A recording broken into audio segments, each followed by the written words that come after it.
FIR में ही उन्होंने लिख दिया कि उनके कहने पर, उनके उकसावे पर ये काम हुआ कि जो खान वाले इंस्टीट्यूट के गार्ड ने गोली चलाई थी, उस बात को छुपा लिया उसमें। कंपटीशन अगर है तो हेल्दी कंपटीशन होना चाहिए। It should be healthy, not to indulge in criminal act. ये लड़कियों के बयान को छोड़िए ना, खान सर के गार्ड्स ने कह दिया, खुद ही कहा उस एफआईआर में पुलिस के सामने कि खान सर ने कहा कि गोली चलाओ। वो तो एडमिटेड है उनके ही एफआईआर में जो पुलिस ने किया है 4 तारीख को। नमस्ते, मेरा नाम सागर कुमार है और आप न्यूज़ हाट देख रहे हैं। देखिए, खान सर मामले में बड़ा अपडेट आया है। देखिए, रोशन आनंद जो ज्ञान बिंदु के डायरेक्टर हैं, रोशन आनंद, उनको बेल मिल गई है। तो क्या कुछ पूरा कोर्टरूम में हुआ है? हमारे साथ इस केस के सीनियर एडवोकेट और बार काउंसिल के अध्यक्ष रमाकांत शर्मा सर मौजूद हैं। बहुत स्वागत है सर आपका। धन्यवाद सर, क्या कुछ हुआ है आज कोर्टरूम में? देखिए, जो केस था आनंद पे, रोशन आनंद पे, वो उस केस में उसको केवल कॉन्स्पिरेटर बनाया गया था, वो प्लेस ऑफ अकरेंस पर नहीं था। एफआईआर में ही उन्होंने लिख दिया कि उनके कहने पर, उनके उकसावे पर ये काम हुआ और उस बात को छुपा लिया कि जो खान वाले इंस्टीट्यूट के गार्ड ने गोली चलाई थी, उस बात को छुपा लिया उसमें। मीडिया के सामने भी उन्होंने नहीं, एफआईआर में भी नहीं लिखा, एफआईआर में भी नहीं लिखा। और 2 दिन के बाद जब पुलिस को वो वायरल वीडियो मिला तो पुलिस ने इन्वेस्टिगेट किया और पुलिस ने एफआईआर लॉन्च किया कि खान वाले इंस्टीट्यूट के गार्ड्स ने गोली चलाई। Those guards were arrested also, उनको पकड़ लिया गया। तो मेरा ये कहना था कि ये दोनों गुरु हैं, इंस्टीट्यूशन चलाते हैं, तो उनको गुरु की तरह बिहेव करना चाहिए। और कंपटीशन अगर है तो हेल्दी कंपटीशन होना चाहिए। It should be healthy, not to indulge in criminal act. Court का भी वही व्यू था, मैंने भी वही व्यू लिया। मैं सिटीजन भी तो हूँ, बच्चों को पढ़ाते हो, तुम गुरु हो, तो व्यवहार वैसा ही करो। आपस में प्रतिद्वंदिता है तो उसको एक सीमा तक रखो, हेल्दी रखो। हाँ, इन सारी बातों के बाद उनका जमानत हो गया। ऐसे तो उसको अरेस्ट भी नहीं होना चाहिए था। जब 2 दिन के बाद ही वो एक दूसरी स्टोरी आ गई और सारे लोगों को, जो गार्ड हैं सो कॉल्ड, जिनको कहता है कि इन्होंने असॉल्ट किया, जानलेवा हमला किया, उनको सिंपल इंजरी थी, सिंपल इंजरी। इस तरह के केस में जमानत हो गई, आज ही जमानत हो गई उनकी। लेकिन सवाल ये भी है ना सर कि काफ़ी दिन लग गए जमानत में रोशन आनंद के, और खान सर तो एंटीसिपेटरी बेल पर जो हैं। देखिए, कल भी अन्य न्यायालय ने उनकी, कानून की अपनी एक प्रक्रिया है।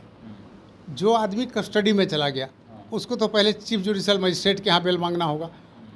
अमूमन चीफ जुडिशियल मजिस्ट्रेट लोग, जो सेशन ट्राइब्यूनल केस होता है, 307 लगा दिया इसमें। 307 बनता नहीं है लेकिन लगा दिया, तो सीजीएम ने रिजेक्ट कर दिया।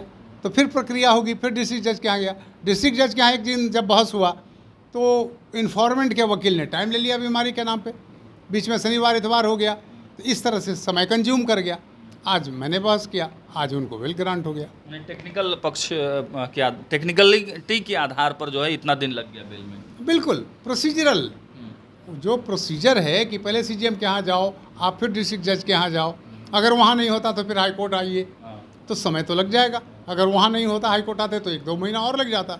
और रोशन आनंद अगर पहले ही एंटीसिपेटरी अगर ले लिए रहते तो उनको भी हम, मुझको तो लगता है कि इस केस में उनको भी हम प्रोटेक्शन दिला दिए होते, उनके अरेस्ट को भी रुकवा दिए होते, लेकिन वो कर नहीं पाए। लेकिन अब आगे क्या होगा? केस तो चलेगा ना, केस तो चलेगा इस मामले में। देखिए, अभी तो इन्वेस्टिगेशन में है, पुलिस उसके बाद क्या करती है, इन्वेस्टिगेशन है। हम पुलिस पर कोई आक्षेप नहीं लगाना चाहते हैं। प्रॉपर इन्वेस्टिगेशन पुलिस करेगी, बिहार की पुलिस ईमानदार है, उसको करना चाहिए न्याय, तो इस पर कोई ऑफेंस बनता नहीं है। एक और वीडियो आया इस पूरे प्रोसेस के बाद, कल ही एक वीडियो आया है, गर्ल्स हॉस्टल की जो लड़कियां हैं सीढ़ी पर चढ़ रही थी और उन्होंने साफ साफ मतलब अपने बातचीत में कहा है कि खान सर के गार्ड ने गोली चलाई। तो खान सर पे क्या मामला बनता है और क्या उनकी भी आने वाले समय में गिरफ्तारी संभव है? हाँ, ये लड़कियों के बयान को छोड़िए ना, खान सर के गार्ड्स ने कह दिया, गार्ड ने कहा, खुद ही कहा उस एफआईआर में पुलिस के सामने कि खान सर ने कहा कि गोली चलाओ।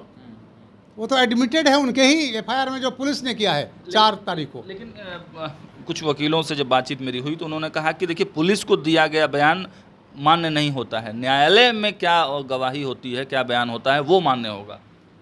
तो बदल भी सकते हैं, पलट भी सकते हैं अपने बयान से।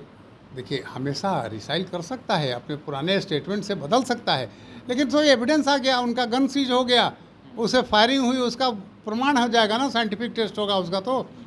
और गार्ड्स ने खुद बयान दिया पुलिस को कि हाँ हमने गोली चलाई है, वो एडमिटेड पोजीशन है। कोर्ट में बाद में क्या करेंगे वो डिफरेंट बात है, लेकिन इन्वेस्टिगेशन में जो आया, जो वीडियो वायरल हुआ, वीडियो एविडेंस है, वो भी तो एविडेंस है, उसको कलेक्ट करेगी पुलिस, सीसीटीवी फुटेज में आएगा, तो वो बात तो प्रमाणिक है। बाद में रिसाइल कैसे कर सकेंगे? इलेक्ट्रॉनिक एविडेंस भी तो है। अभी आपको प्राइमा फेशी मतलब क्या लग रहा है, खान सर इसमें इन्वॉल्वमेंट है खान सर का? नहीं, ये बात मुझसे नहीं पूछा जाए, ये इन्वेस्टिगेशन का मामला है। मैं खान सर का वकील नहीं हूँ, मैं तो रोशन आनंद की तरफ से कर रहा हूँ, इसलिए उनके केस में क्या होगा वो बात की बात है, इन्वेस्टिगेटिंग एजेंसी जाने सच्चाई क्या है। उस एफआईआर में प्रिंस यादव का भी नाम था, हालांकि उनकी दुखद हो गया, दुखद है। देखिए एक अंग्रेजी में कहावत है, मिसफॉर्चून नेवर कम्स अलोन। अभी ये बेचारा जेल में था, किडनी की बीमारी है उसको, और ये लड़का भी नेम्ड था, क्या सोच के भाग गया, अब किस परिस्थिति में वहाँ उसका देहांत हो गया ये सब तो हम नहीं जानते हैं।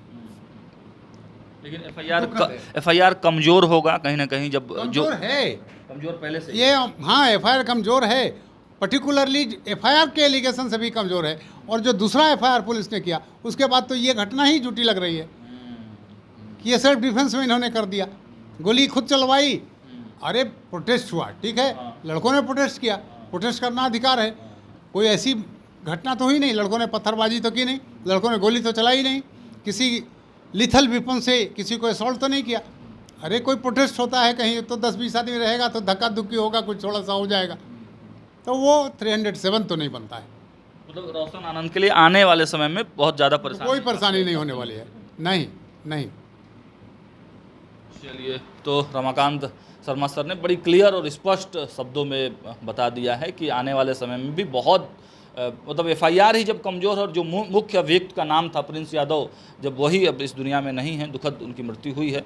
एक सवाल और बता दीजिए कि मतलब कितना प्रोसेस, अब क्या प्रोसेस बचा है, कितने देर में रोशन आनंद सर बाहर आ जाएंगे? आज आ जाएंगे बाहर। 3 बजे तक? हाँ 3 बजे हो, 5 बजे हो, जब ऑर्डर निकल जाएगा चला जाएगा वहाँ, रिलीज ऑर्डर, यहाँ बेल बॉन्ड भर देगा तो चला जाएगा, आज ही हो जाना चाहिए। चलिए, तो आज के आज जो है वो रोशन आनंद बाहर निकलेंगे, लेकिन भाई अब उनके दुखों का पहाड़ जो है वो गिरा है। अब पप्पू यादव भी उनके आवास पर पहुंचे हैं, क्या कुछ अपडेट निकल कर आता है वो अपडेट भी हम आप तक पहुंचाने का प्रयास करेंगे। जुड़े हमारे साथ, देखते रहिए न्यूज़ हाट। बहुत बहुत धन्यवाद।